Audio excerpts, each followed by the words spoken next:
Hi friends, this is Ashwapati. Welcome back to my channel Smart SLP Online English Classes.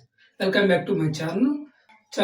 So last class లో మనం ఏం తెలుసుకున్నాం, numerical adjective మరియు demonstrative adjective గురించి తెలుసుకున్నాం కదా. సో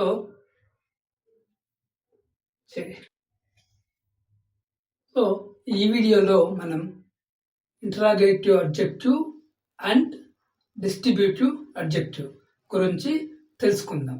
ఓకేనా? Okay friends,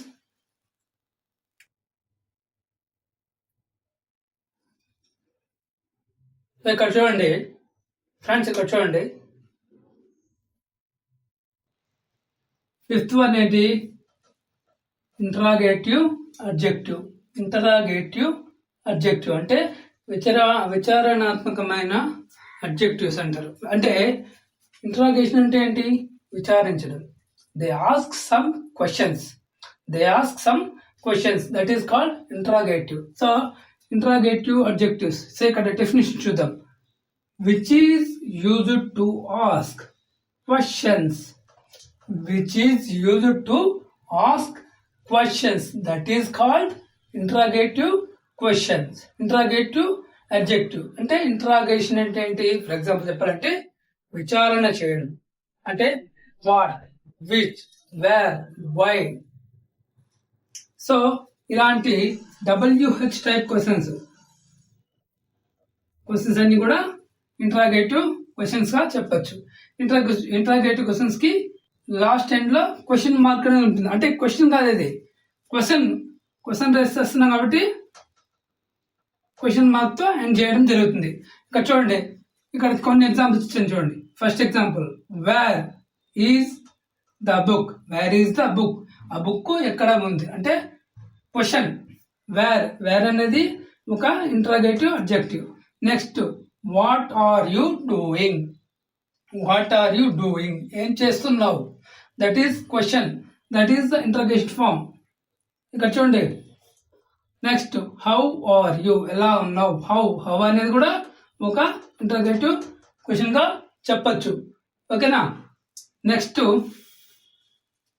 wear are you going tomorrow. ఇక్కడ చూడండి, where are you going tomorrow. రేపు నువ్వు ఎక్కడికి వెళ్తావు అంటే question. These all sentence end with question mark. That is called interrogative adjectives. ఓకేనా? రేపు వేర్ అనేది ఇక్కడ ఇంటరాగేటివ్ అడ్జెక్టివ్ అవుతుంది. ఓకే ఫ్రెండ్స్, అర్థమైందా? Next, where are you from. నువ్వు ఎక్కడి నుంచి వస్తావు. That is one of the question. అంటే క్వశ్చన్స్ రేస్ చేసేదాన్ని, క్వశ్చన్స్ గురించి తెలిపేటటువంటి విశేషణాన్ని ఏమంటామంటే ఇక్కడ ఇంటరాగేటివ్ అడ్జెక్టివ్స్ అనేసి అంటాం. ఇంటరాగేటివ్ అడ్జెక్టివ్స్ ఏవి? Which, where, why, when. So ఇదంతా కూడా మనకు ఇంటరాగేటివ్ అడ్జెక్టివ్ కింద వస్తుంది. అంటే WH type questions are all interrogative questions. Interrogative questions ended with question mark. ఇది బాగా గుర్తుపెట్టుకోండి, క్వశ్చన్ మార్క్ తో ఎండ్ అవుతుంది. ఓకేనా? నెక్స్ట్,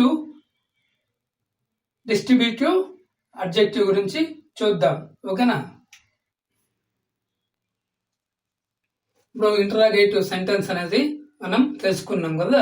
సెంటెన్స్ అంటే మనం తెలుసుకుంటాం కదా. అదే విధంగా ఇంటరాగేటివ్ అడ్జెక్టివ్స్ అనేది కూడా మనం బ్రీఫ్ గా తెలుసుకున్నాం. అంటే క్వశ్చన్ మార్క్ తో ఎండ్ అవుతుంది ఒక సెంటెన్స్. అంటే which is used to ask questions. అంటే ప్రశ్నార్థక వాక్యాలు, ప్రశ్నార్థక విశేషణమైన వాక్యాలు అంటారు ఫ్రెండ్. ఓకేనా? దీన్ని ఒకసారి క్లియర్ గా జూమ్ చేస్తాను, చూడండి. ఓకేనా?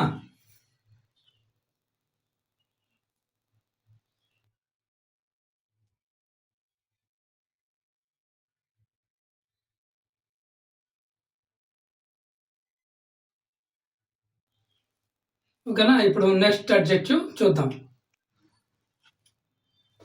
సో ఇక్కడ చూడండి, నెక్స్ట్ సిక్స్త్ వన్ ఏంటి? Distributive adjective. డిస్ట్రిబ్యూటివ్ అడ్జెక్టివ్ అంటే ఏంటి? డిస్ట్రిబ్యూషన్ అంటే పంచడం. యాక్చువల్ మీనింగ్ డిస్ట్రిబ్యూషన్ అంటే పంచడం. అంటే ఇక్కడ ఈ యొక్క మీనింగ్ వచ్చి డిస్ట్రిబ్యూటివ్ అడ్జెక్టివ్. అంటే దీని యొక్క డెఫినేషన్ చూద్దాం. Which is used to refer number of A group as individual.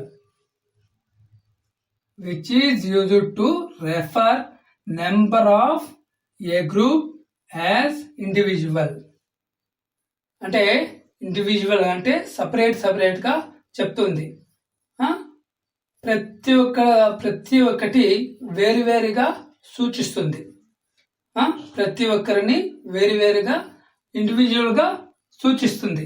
So దీని ఎగ్జాంపుల్స్ చూసినట్టయితే ఇక్కడ ఒక 4 ఎగ్జాంపుల్స్ ఇచ్చాను ఫ్రెండ్స్. స్కిప్ చేయకుండా చూడండి, క్లియర్ గా అర్థమవుతుంది. ఎగ్జాంపుల్ 1. సో ఇక్కడ చూడండి, దీనికి ఈచ్ అనేది ఎవ్రీ, మళ్ళా ఎనీ, మళ్ళా బోత్. సో వీటికి సంబంధించిన ఎగ్జాంపుల్ అంటే each student bring the notebook. Each student bring the notebook అంటే ప్రతి ఒక్క విద్యార్థి దగ్గర నోట్బుక్ ఉంది, ప్రతి ఒక్కరి దగ్గర ఉంది అనేసి కామన్ గా చెప్తోంది. దీనినే డిస్ట్రిబ్యూటివ్ అడ్జెక్టివ్ అనేసి అంటాం. Next, everything is fine. అంతా బాగానే ఉంది. This is all common word. ఓకేనా. Next, I don't have any money. నా దగ్గర ఏమీ అమౌంట్ లేదు. ఎనీ అనే దానికి ఈ సెంటెన్స్ అండి. ఎనీ అనేది ఇక్కడ డిస్ట్రిబ్యూటివ్ అబ్జెక్ట్ కింద వస్తుంది. Next, both childrens enjoyed the park. Both children enjoyed the park అంటే ఇక్కడ ఆ పిల్లలు ఇద్దరు, బోత్ అంటే ఇద్దరు లేదా మోర్ సెవరల్. సో ఆ పిల్లలిద్దరూ పార్క్ లో ఎంజాయ్ చేస్తున్నారు, హ్యాపీగా ఆనందంగా ఉన్నారు అనేసి బోత్ అని అర్థం అండి. సో అక్కడ చూడండి, ఇది డిస్ట్రిబ్యూటివ్ అడ్జెక్టివ్ గా మనం కన్సిడర్ చేయొచ్చు. ఓకేనా. ఇక్కడ చూడండి, ఈచ్ తీసుకోవచ్చు, ఎవ్రీ తీసుకోవచ్చు, ఎనీ, బోత్, మెనీ అనేది ఇక్కడ డిస్ట్రిబ్యూషన్ ఆఫ్ అడ్జెక్టివ్స్ అంటాం, డిస్ట్రిబ్యూటివ్ అడ్జెక్టివ్స్ అంటాం. ఓకేనా. ఇప్పుడు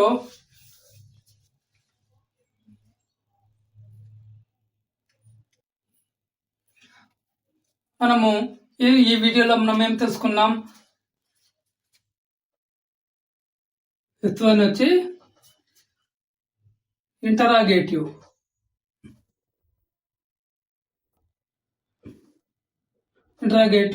అడ్జెక్టివ్ అంటే క్వశ్చన్స్. బాగా గుర్తుపెట్టుకోండి, క్వశ్చన్స్. Interrogative adjective questions. ఓకేనా. నెక్స్ట్, డిస్ట్రిబ్యూషన్ అంటే 6th one distributive adjective. Distribution of adjectives అంటే కేటాయించడం, వేరువేరుగా సూచించే దాని గురించి తెలిపేదాన్ని డిస్ట్రిబ్యూటివ్ అడ్జెక్టివ్స్ అనేసి అంటాం. సో ఇక్కడ నెక్స్ట్ వన్ పొసెసివ్ అడ్జెక్టివ్ గురించి చూద్దాం, నెక్స్ట్ వీడియోలో చూద్దాం. సో వీడియో మీకు బాగా నీట్గా అర్థమైందనేసి అనుకుంటున్నాం. I hope you can easily understood in this class. See you after next class. Like possessive adjective, last and final possessive adjective. Okay friends? Okay. So ఈ video కనుక మీకు నచ్చినట్టయితే లైక్ చేయండి, షేర్ చేయండి, కామెంట్ చేయండి.